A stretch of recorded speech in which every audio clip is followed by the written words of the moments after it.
သင်ရဲ့တသက်နဲ့တကူမြင်ဘူးကြားဘူးမှာတော့မဟုတ်တဲ့တိရစ္ဆာန်၅မျိုး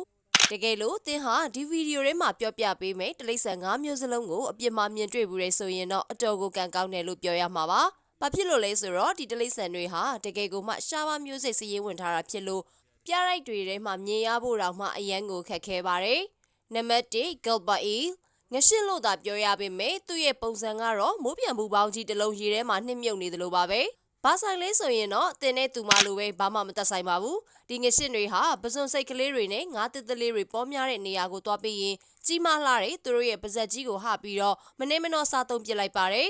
ဒါအပြင်သူတို့ကလောဘလည်းအရန်ကိုကြီးတာမို့သားကောင်တွေကိုဆက်ရဲစာလောက်ပါဇက်ထဲမှာစုဆောင်းထားတတ်ကြပါသေးတယ်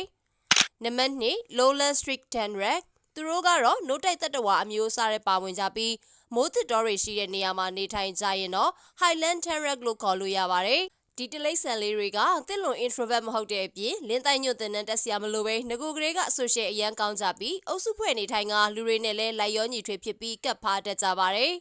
ပုံစံကိုကြည့်လိုက်ရင်တော့ဓာတ်လိုက်ခံထားရတဲ့ကြွက်ကလေးတစ်ကောင်နဲ့တောင်ကျူနေပါတယ်သူတို့ရဲ့ရှည်လျားတဲ့နှုတ်သီးတွေက insect နဲ့အပင်တွေကိုအနံ့ခံပြီးတော့အစာရှာဖွေစားသုံးတဲ့အခါမှာတကယ်ကိုမှအသုံးဝင်လာပါတယ်ခန္ဓာကိုယ်မှာပါဝင်နေတဲ့စူးတောင်လေးတွေဟာလည်းတစ်ကောင်နဲ့တစ်ကောင် communicate လုပ်ပြီးတော့ဆက်သွယ်ကြတဲ့အခါမှာအရေးအကြီးဆုံးနေရာကနေပါဝင်တယ်လို့သိရပါတယ်နံပါတ်3 okapi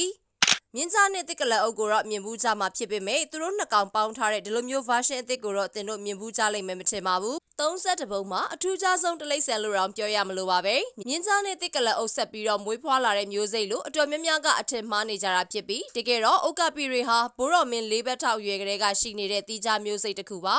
ဒါပေမဲ့လည်းအခုမှဆိုရင်တော့မျိုးသုံးလူနီးပါးအနေထားမှာရောက်ရှိနေတာဖြစ်တယ်လို့ခရီးသွားတွေကိုလည်းပတ်ခွင့်ပိတ်ပင်ပြီးတဘာဝအတိုင်းတည်ရှိနေတဲ့တောတောင်တွေထဲမှာထိမ့်သိမ်းထားတာပါ